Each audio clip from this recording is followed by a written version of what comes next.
সবাই তো বলেছে বড়রা, হ্যাঁ বলছি আমি তো, সবাই বড়রা বলেছে একটা কথাই, বারবার একটা কথাই বেরিয়ে আসছে সেখান থেকে, যে রাহুলের মৃত্যুতে আমরা মানে আমাদের ভেতরটা পুরো ভেঙে চুরমার হয়ে গেছে।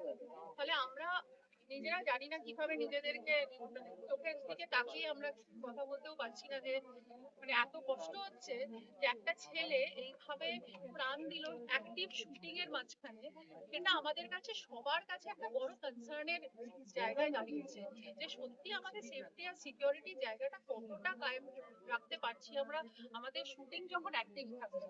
তো সেইখানে আজকে প্রভূত টেলিভিশন প্রযোজকদের সাথে, এআইএফএ এর প্রযোজকের সাথে, মানে ফিল্ম এবং টেলিভিশন, তাদের সাথে মানে বিস্তারিত আলোচনা হয়েছে এবং আমরা একটি সিদ্ধান্তে পৌঁছেছি যে ইন্স্যুরেন্স ইজ মাস্ট।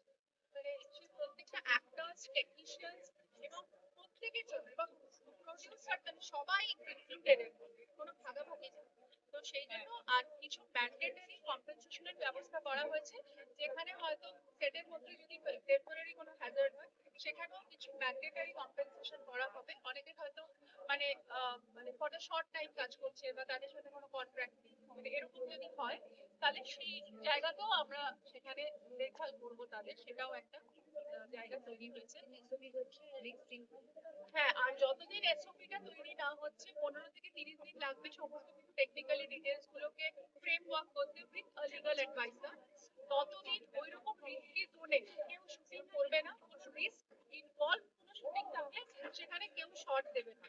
আপাতত এটাই নিয়োগটা করা হয়েছে। আর সত্যি কথা বলতে কি, রাহুলের এই পুরো এফেক্টটা কিন্তু আমাদের কাছে একটা বড় একটা লড়াইয়ের জায়গা তৈরি করেছে, এবং আমরা এই পারপাসটাকে ডিফিটেড হতে দেবো না। আমরা সবাই মিলে একটা জায়গাতেই লড়ছি, কারণ ও হয়তো আমাদের চোখে আঙুল দিয়ে দেখিয়ে দিয়েছে যে আমরা কতটা নিরাপরাধ, মানে কতটা আনসেফ, মানে কতটা আমরা নিরাপদহীনতা আমাদের গ্রাস করছে।